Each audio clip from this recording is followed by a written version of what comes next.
Hey everyone, welcome back to my YouTube channel. तो चलो इधर उधर की बातें ना करते हुए सीधा हम कहानी पे आते हैं।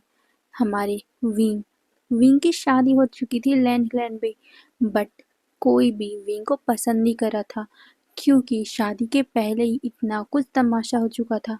विंग के कारण सभी सभी क्लैन वालों के सामने लैंड क्लैन की बदनामी हुई थी।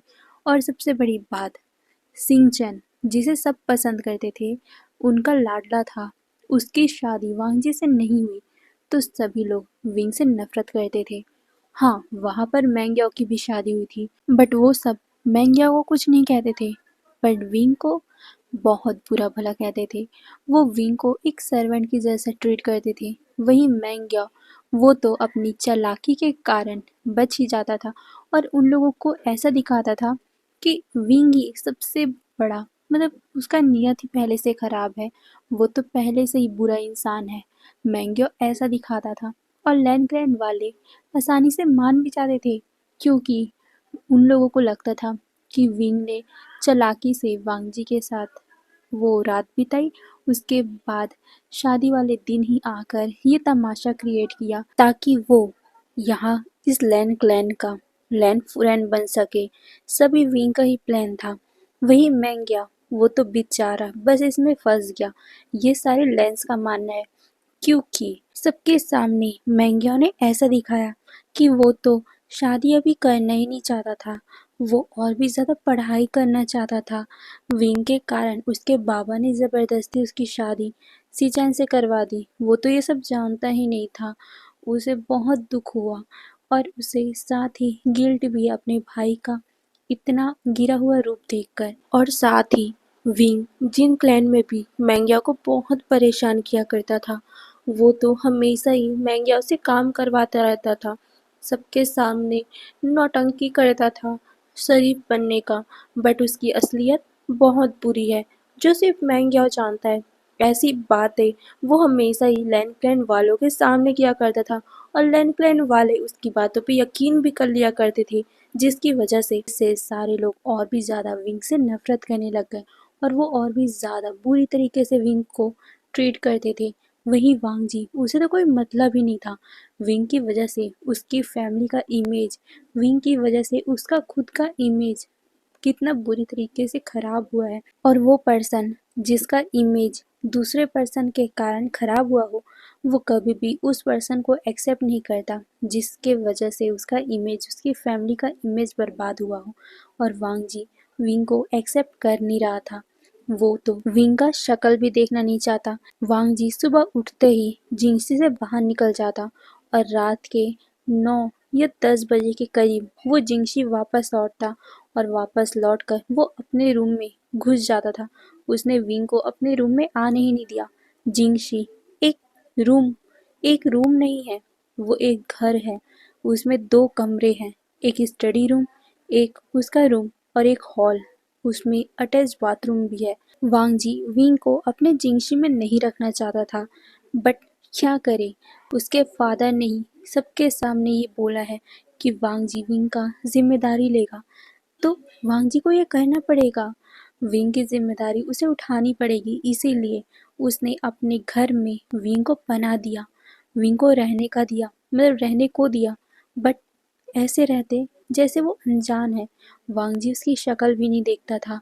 वांगजी अपने रूम में रहता और उसने स्टडी रूम में ही विंग का बेड रखवा दिया था ताकि विंग उस स्टडी रूम में ही रहे। और साफ साफ उसने तो विंग से कह भी दिया है कि उसके सामने ना आए, नहीं तो वो क्या कर जाएगा विंग सोच भी नहीं सकता। विंग डरा हुआ था, इसीलिए उसने कुछ भी नहीं कहा।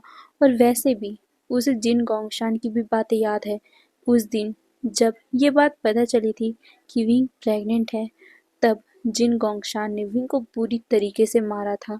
और जिन गोंगशान को जब ये पता चला कि विंग वांगजी के बेबी से प्रेग्नेंट है, तब तो वो पहले गुस्सा हुआ था, बट अचानक ही वो खुश भी हो गए थे। और उन्होंने विंग को धमकी भी दी थी कि अगर विंग ने कोई तमाशा वहाँ क्रिएट किया, तब विंग को वो छोड़ेंगे नहीं। सिर्फ विंग को ही नहीं, उसकी ग्रैंडमा को भी। ये बात सुनकर विंग सरप्राइज हुआ था। जिन गोंगशान उसे परेशान करता है ठीक है, उसे डांटता है ठीक है, उसे मारता है ठीक है, बट अपनी माँ को भी ये ये बात सुनकर विंग बहुत ज़्यादा सरप्राइज हुआ था। जिन गोंगशान अपनी माँ तक को बहुत बुरी तरीके से ट्रीट करने की बातें बोल रहा था। विंग डर गया था क्योंकि विंग की लाइफ में उसके माता पिता तो नहीं है, उसकी ग्रैंडमा है जो बहुत प्यार करती है विंग से। विंग अपनी ग्रैंडमा के साथ कुछ होते हुए नहीं देख सकता, इसीलिए उसने जिन गोंगशान की बात मान के वांगजी से शादी करने के लिए हामी भरी थी, नहीं तो वो कभी भी लैन फैमिली में जाता ही नहीं। वांगजी ने उसे कितनी बुरी तरीके से ट्रीट किया था, वो ऐसी फैमिली में जाता ही नहीं। बट क्या करे, जिन गोंगशान के कारण उसे जाना पड़ा। उसे यहाँ इतना ज़्यादा बुली किया जाता है, बट विंग सब कुछ सहन कर लेता है क्योंकि जिन फैमिली में भी तो उसे कोई अच्छा सलूक नहीं किया गया था ना। विंग को अब इसकी आदत हो चुकी है, इसीलिए वो ये सब सहन करा था। बट जब भी वांगजी का बर्ताव वो देखता तो उसे हर्ट होता था। वांगजी उसे अभी भी गलत समझता है। विंग उसे बताना चाहता है कि उसमें उसकी कोई गलती नहीं थी, वो तो खुद विक्टिम था। बट वांगजी तो उसकी तरफ देखता ही नहीं। वांगजी को कोई फर्क नहीं पड़ता विंग जी रहा है, मर रहा है, कैसे जी रहा है, कुछ फर्क नहीं पड़ता। विंग जब ये जानता है तब उसे बुरा तो लगता है, बट वो अपनी किस्मत के साथ जीने की आदत डाल चुका था। अब ऐसे करते करते 3 महीने बीत चुके थे। अब विंग की प्रेगनेंसी को पूरे 5 महीने हो चुके थे। आज सबको पता चलता है कि मैंग्याओ भी पेट से है। वो 1 मंथ का मतलब 1 मंथ प्रेग्नेंट है। ये बात जैसे लैंड फैमिली में पता चली, बहुत ज़्यादा धूमधाम से ये सेलिब्रेट किया जा रहा था। विंग बहुत ज़्यादा सरप्राइज था, वो भी तो प्रेग्नेंट है 5 महीने का, उसकी भी बेली शो होने लग गई है। बट कोई उसके ऊपर दया नहीं दिखा रहा। सारे लोग उसे नौकरों जैसा ट्रीट करते हैं, कोई भी उसे प्यार से बातें नहीं करता। और देखो तो मैंग्याओ मैंग्याओ बस 1 ही मंथ का प्रेग्नेंट है और उसके लिए ग्रैंड यहाँ पर सेलिब्रेशन हो रही है। और सबसे ज़्यादा विंग को इस बात को देखकर हर्ट हो रही है सिचन। सिचन मैंग्याओ को कितना ज़्यादा ख्याल रख रहा है और उसका अल्फा, उसे तो कोई फ़र्क ही नहीं पड़ रहा। इस बात से विंग को बहुत ज़्यादा ही बुरा फील हो रहा था और वो बस साइड में खड़ा हुआ ये सब देखे जा रहा था। और बाकी लैंड फैमिली वो तो इंजॉय कर रही थी। वही मैंग गया विंग को इविली स्माइल करके देखता है, उसे तो बड़ा खुशी मिल रहा था क्योंकि वो विंग को खुश रहने नहीं दे सकता। और अभी सब उसके लिए इतना फिक्र करे, इतना ज़्यादा खुशियाँ मना रहे उसके लिए, और विंग के लिए कुछ नहीं, तो उससे तसल्ली मिल रही थी, उसे बहुत तसल्ली मिल रही थी। फिर क्या, उस दिन के बाद से सारे लोग मैंग्याओ की और भी ज़्यादा केयर करते थे। वांगजी खुद मैंग्याओ के लिए बहुत सामान लाता था। जैसे कभी कभार वो नाइट हंट पे जाता था तो उसके गागा कह देते थे कि वांगजी तुम अपनी शाओजी के लिए ये सामान लाना। तो वांगजी बिना बिना एक सवाल किए मैंग्याओ के लिए वो सामान ला भी लेता था।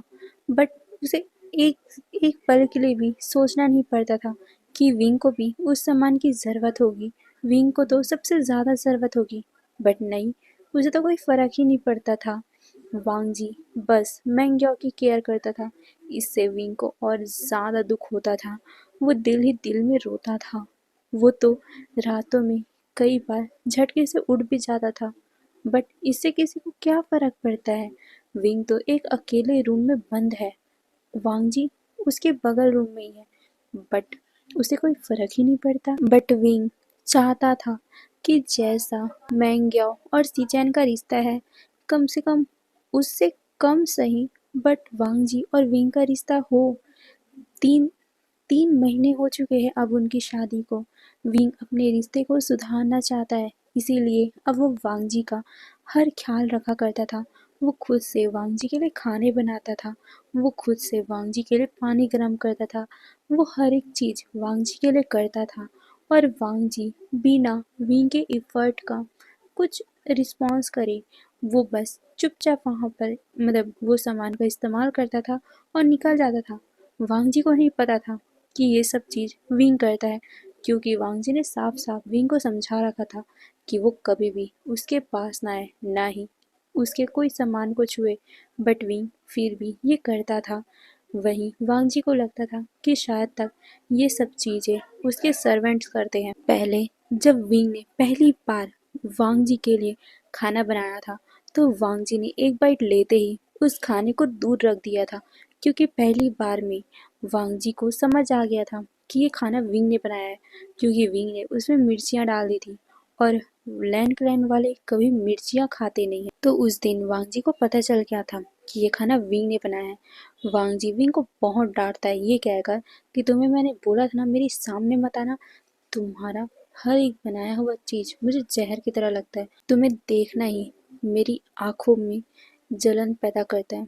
तुम मेरी नजरों से दूर हो जाओ। आइंदा ये सब चीजें करने का सोचना भी मत। तुम सोचना भी मत कि मैं उन सभी बातों को भूल जाऊंगा। मैं मैंने सबकी आंखों में अपने लिए नफरत देखी है। सबके आंखों में मैंने अपने लिए जो जो घृणा देखी है ना, वो मैं भूल नहीं सकता। तो ये सोचना भी मत कि मैं उन सभी चीज़ों को भूल कर तुम्हें एक्सेप्ट कर लूँगा, और आज के बाद ये सब चीज़ें करने की हिम्मत भी मत करना। मेरे सामने भी आने की हिम्मत मत करना। ये बोलकर वांग जी वहाँ से जा रहा था, तभी विंग पीछे से कहता है, अल्फा मैं। बट वो आगे कुछ कहता कि वांग जी मुट्ठी कसते हुए कहता है, मुझे तुम्हारी शक्ल नहीं देखनी है। तुम्हारा ये गंदा शक्ल मैं आज के बाद नहीं देखना चाहता। तो मेरे सामने ये लाने की हिम्मत मत करना, और ये तुम्हारा जुबान भी मेरे सामने कभी मत चलाना। मुझे उस दिन की याद आती है जब ये बोलते हुए वांग जी ने अपनी आंखों को टाइटली बंद कर लिया था और वो वहां से निकल जाता है। वहीं विंग बहुत बुरी तरीके से रोने लग गया था। उसकी इसमें कोई गलती नहीं थी। वांग जी उसे इसकी सजा क्यों दे रहा है? विंग बस यही सोच रहा था। वो सोचता है कि आखिर उस दिन हुआ क्या था। आखिर उसमें विंग की क्या गलती थी? विंग तो खुद अपनी हीट में था ना, उसे खुद नहीं पता था वांग जी उसके रूम में कैसे आया। तो वांग जी और बाकी लोग विंग को क्यों गलत ठहरा रहे हैं? विंग को गलत क्यों बोलते हैं? विंग ने बचपन से ये नफरत सहा है, क्या उसे अब ये नफरत करना बंद नहीं कर सकते लोग? विंग विंग के साथ ये सब क्यों हो रहा है? विंग यही सोचते हुए बस उदास होकर बैठा हुआ उस खाने की तरफ देख रहा था। फिर उसे अपनी ग्रैंडमा की बातें याद आती है। जब सबको पता चला था कि विंग प्रेग्नेंट है, तब उसे बहुत बुरी तरीके से जिन गोंगशान ने मारा था, और विंग रोते हुए अपनी ग्रैंडमा के पास आया था। उसकी ग्रैंडमा विंग को सांत्वना दे रही थी। तभी जिन गोंगशन आकर अपनी माँ के सामने ही विंग को डांटते हुए कहते हैं, माँ इसे समझा दो कि इसे लान वांगजी से शादी करनी है, नहीं तो मैं इसे धक्के मार कर यहाँ से निकाल दूंगा। इसने हमारे क्लैन की बदनामी कर दी है, और अगर इसने शादी नहीं की या फिर मैं जो करने वाला हूँ उसमें मेरा साथ नहीं दिया, तो मैं इसकी लाइफ को हेल बना दूंगा। ये सुनकर विंग अपनी ग्रैंडमा को देखता है। वहीं उसकी ग्रैंडमा अपने ही बेटे से कहती, वैसे भी इसकी लाइफ तो तुम लोगों ने हेल बना ही दी है, और कितना हेल बना सकते हो? ये सुनकर जिन गोंगशान अपनी माँ की तरफ देखता है और फिर कहता है, इससे भी बदतर बना सकता हूँ। और हाँ, ये बोलकर वो विंग को बालों से पकड़ता है, उसे अपनी तरफ टर्न करते हुए कहता है, अगर तुमने मेरी बात नहीं मानी ना, अगर लैंड क्लैन में तुम शादी करके नहीं गए ना, तो मुझसे बुरा कोई नहीं होगा। ये बोलकर वो विंग को धक्का देकर वहां से चले गए थे। वहीं विंग अपनी ग्रैंडमा के गोद में सर रख के बुरी तरीके से रो रहा था। उसकी ग्रैंडमा उसके बालों को सहला रही थी, वो भी बहुत ज़्यादा दुखी थी। बट वो विंग को समझाते हुए कहती, विंग इस शादी के लिए हाँ कह दो, तुम इस नर्क से निकल जाओगे। यहाँ जितना दुख तुम्हें मिल रहा है ना, इससे ज़्यादा दुख तुम्हें कहीं नहीं मिलेगा। वहाँ पर कम से कम तुम्हें चैन की नींद तो मिलेगी, चैन से खाना तो मिलेगा, थोड़ा सम्मान तो मिलेगा। विंग यहाँ से निकलने के लिए अगर तुम्हें गॉड ने एक चांस दिया है, तो तुम शादी कर लो बेटा।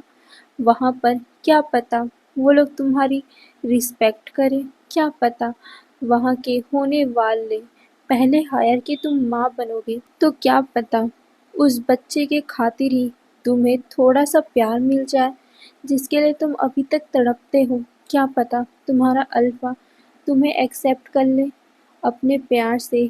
तुम उनका दिल जीत सकते हो, मुझे पक्का यकीन है। ये बोलकर वो विंग के फॉरहेड पे किस कर दिया। विंग पहले तो नहीं जाना चाहता था क्योंकि उसने लान वांगजी का नफरत भरी आंखें देखी थी उसकी कि वांगजी कितना ज़्यादा विंग से घृणा कर रहा था। बट अपनी ग्रैंडमा की बातें सोचकर विंग को एक तसल्ली भी मिली। क्या पता लान वांगजी उसे एक्सेप्ट कर ले, उसे अपने ओमेगा के रूप में। बट नहीं, 3 महीने हो चुके हैं। वांगजी ने तो ढंग से उससे बातें भी नहीं की है, उसकी तरफ देखा भी नहीं है। बट विंग को अपनी ग्रैंडमा की बातें याद आती है। बेटा, मुझे पूरा यकीन है तुम अपने प्यार से अपने अल्फा का दिल जीत सकते हो। तुम करोगे, मुझे पक्का यकीन है। तुम करना, क्योंकि तुम्हारा अल्फा ही अब तुम्हारा ज़िंदगी भर साथ निभाएगा।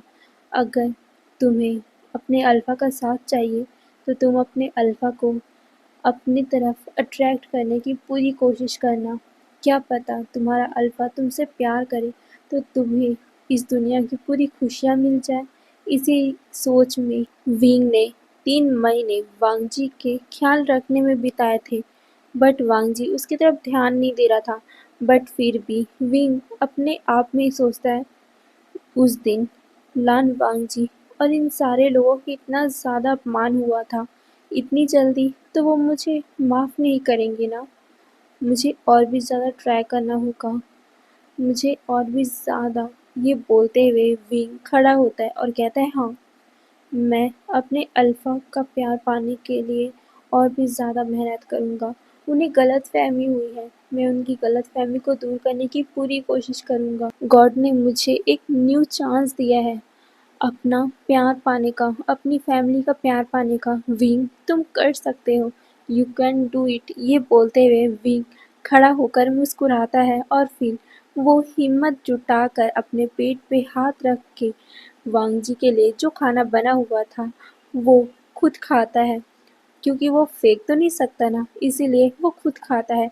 और अब तो विंग को पता चल गया था कि वांगजी खाना कैसी तरीके से खाता है, इसीलिए नेक्स्ट डे से विंग खुद ही वांगजी के लिए वैसे ही खाना बनाने लग गया जैसा वांगजी को पसंद है। वहीं वांगजी के सामने वो आता नहीं था क्योंकि विंग को पता था कि वांगजी उसके हाथों का बना हुआ खाना कभी नहीं खाएगा और ना ही उसका शक्ल देखना पसंद करेगा।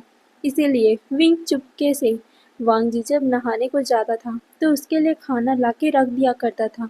वांगजी भी ज़्यादा शक नहीं करता था क्योंकि उसने खुद सर्वेंट से कहा था कि उसके लिए खाना ला दिया करे। वैसे तो वांगजी को पसंद नहीं था कि कोई उसकी जिंगशी में आए, बट जब से विंग यहाँ आया है तब से वांगजी को जिंगशी में रहना पसंद नहीं आता। वांगजी जिंगशी का काम खुद किया करता था, बट अब वांगजी चाहता है कि वो जल्द से जल्द जिंगशी से बाहर निकल जाए। इसीलिए वो सर्वेंट को ही बोलता था कि यहाँ की साफ सफाई कर दे, यहाँ की मतलब खाना बना दे, वांगजी के कपड़े धो दे। सिर्फ वो सर्वेंट से ही कहता था और शायद तक सर्वेंट भी ये कर देते थे, ऐसा वांगजी को लगता था। बट नहीं, ये सब सर्वेंट नहीं, विंग ही किया करता था। विंग ही वांगजी के घर की साफ सफाई किया करता था, विंग ही वांगजी के कपड़े लगाता था, विंग ही वांगजी के लिए खाने भी बनाता था। आज विंग वांगजी को खाना खाते हुए देख रहा था और वांगजी भी बहुत ही मुस्कुराते हुए खाना खा भी रहा था क्योंकि आज सरप्राइजिंगली बहुत ज़्यादा टेस्टी था। वांगजी तो पूरा बाउल ही सफरचट कर जाता है।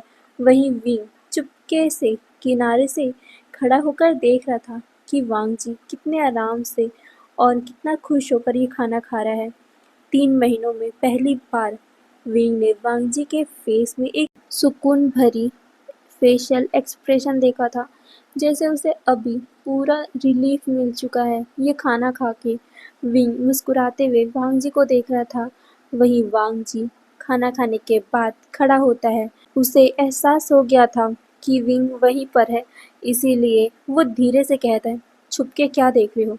मैंने तुम्हें बोला था ना मेरे आसपास भी भटकना नहीं। ये सुनकर विंग धीरे से बाहर आता है और कहता है, आई एम सॉरी, बट मैं तो ये बोलकर वो वांग जी की तरफ देख रहा था, बट वांग जी उसकी तरफ देख ही नहीं रहा था।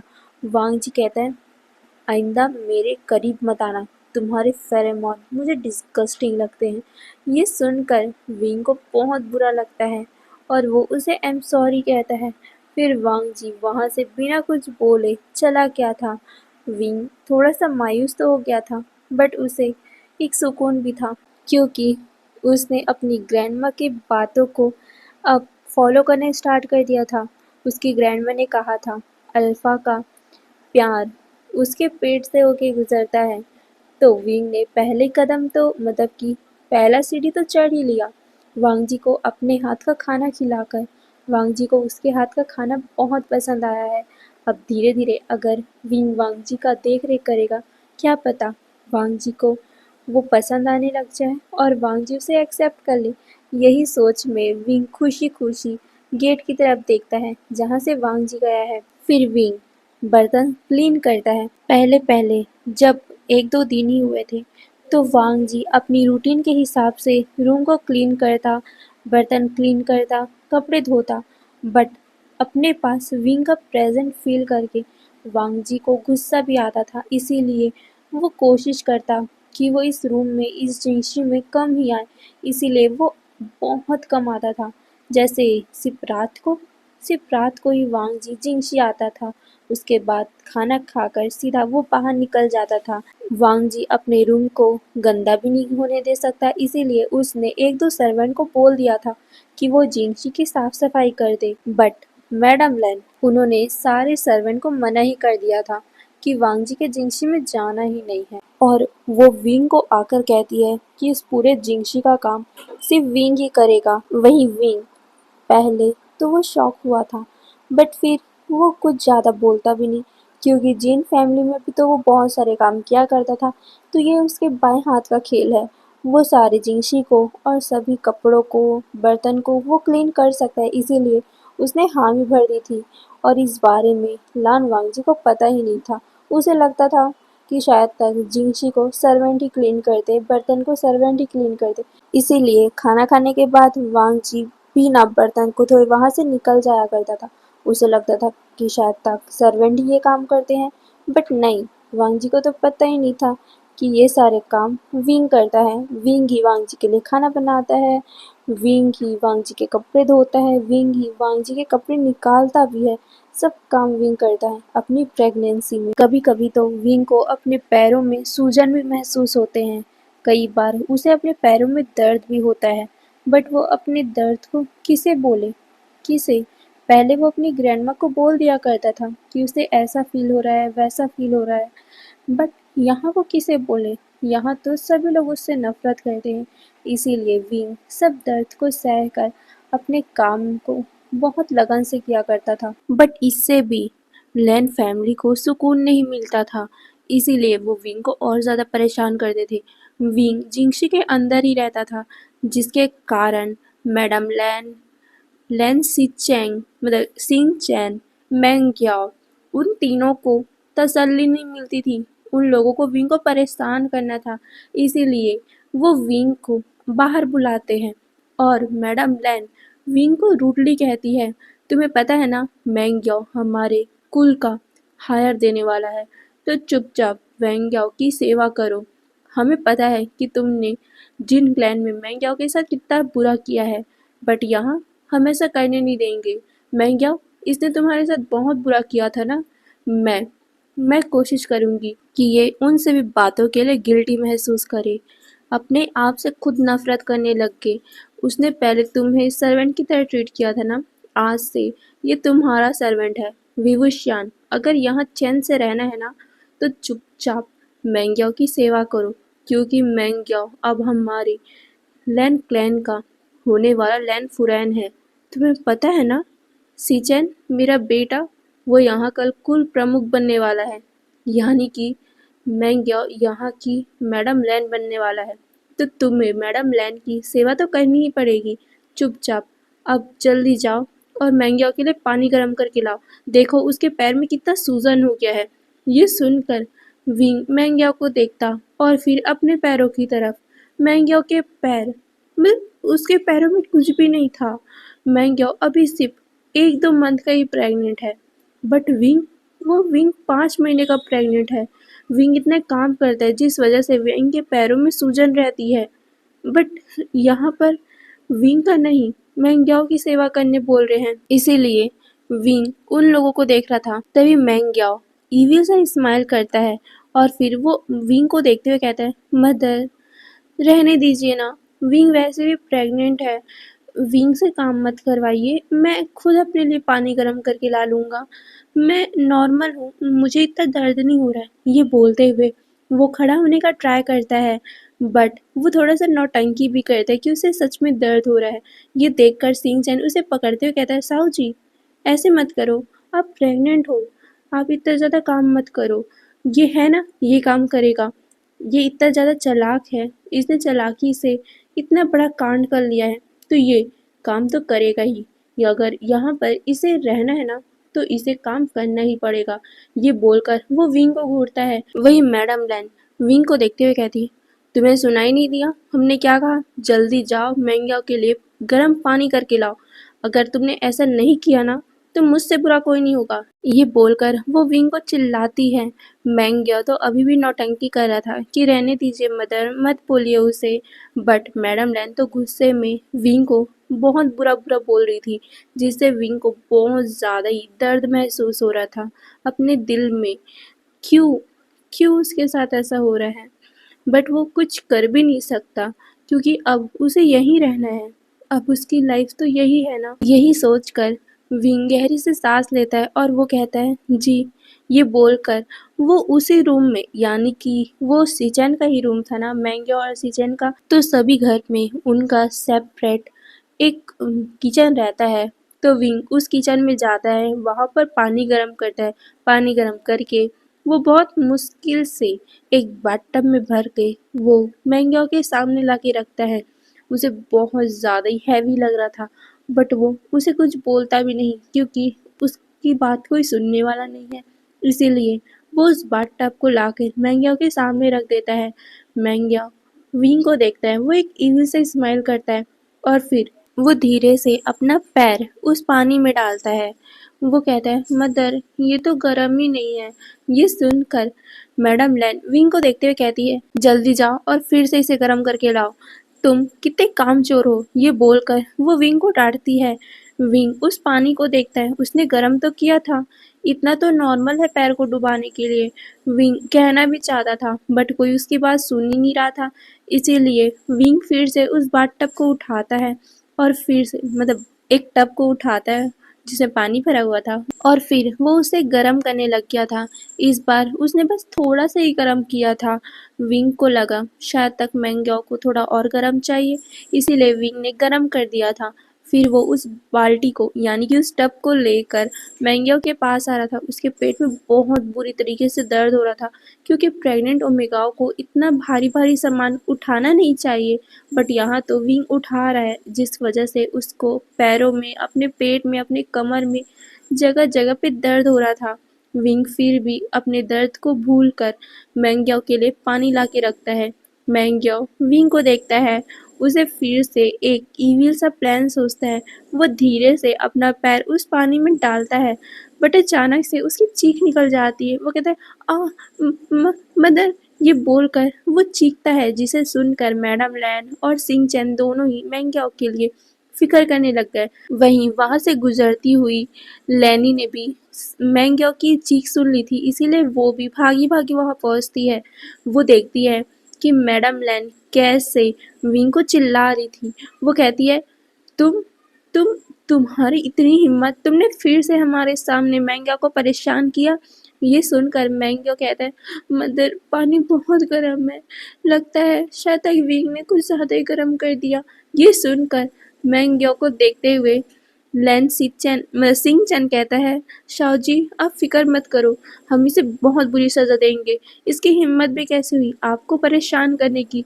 ये सुनकर विंग कहते हैं, नहीं ये थोड़ा सा ही गर्म है, ज़्यादा मैंने गर्म नहीं किया, पहले से मैंने थोड़ा सा हीट किया था, उससे ज़्यादा नहीं। बट मैडम लैन तो उसकी कोई बात सुनती ही नहीं। वो कहती, तुमने जानबूझ के किया है, तुम बचपन से मैंग्याओ को परेशान करते आए हो। तुम्हें मैंग्याओ से जेलसी होती है ना? पहले मैंग्याओ तुम्हारे फादर का रियल सन था, इसलिए तुम तो एक नाजायज हो, तुम्हें उसका हक नहीं मिला, इसीलिए तुम मैंग्याओ से बचपन से जलते आए हो।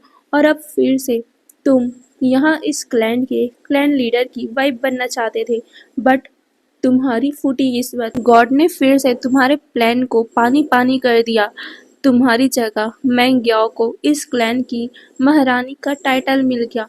तुम इसीलिए इसे जल रहे हो ना? और अब तो मैंग्याओ हमें हायर देने वाला है, तो तुम फिर से इसे बुली कर रहे हो क्योंकि तुम्हारे प्रेगनेंसी को कोई भी वैल्यू नहीं दे रहा।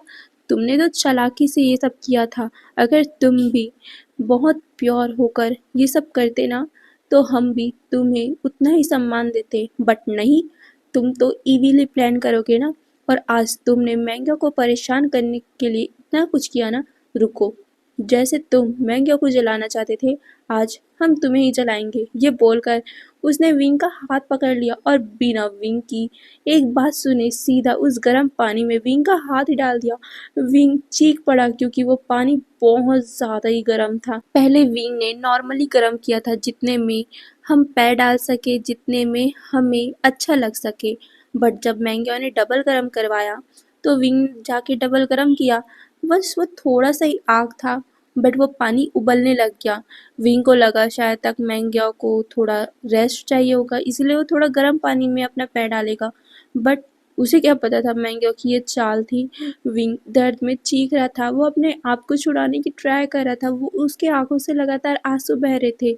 मैडम लैन विंग को और परेशान करने के लिए विंग का दूसरा हाथ भी उस पानी में डाल देती है।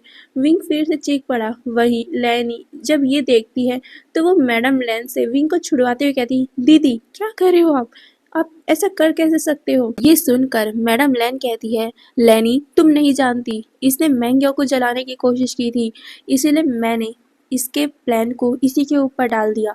देखो कितना दर्द में चीख रहा है, और अगर मैंगो ने अपना पैर को डाला होता तो अभी मैंगो की ऐसी हालत होती, इसीलिए मैंने इसे पनिशमेंट दिया है।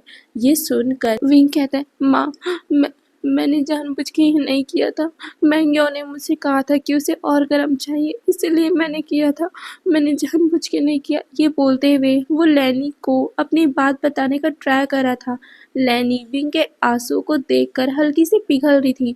हाँ, लैनी बुरी नहीं है, वो बस अपने बेटे के अपमान, अपनी फैमिली के अपमान के कारण विंग से नफरत करती थी, विंग से गुस्सा थी, बट वो इतनी बुरी नहीं है कि वो एक प्रेग्नेंट ओमेगा के साथ ऐसा होते हुए देख सके। इसीलिए वो मैडम लैन को रोकती है और वो विंग को वहाँ से ले जाती है, बट उसने विंग से बातें नहीं की थी।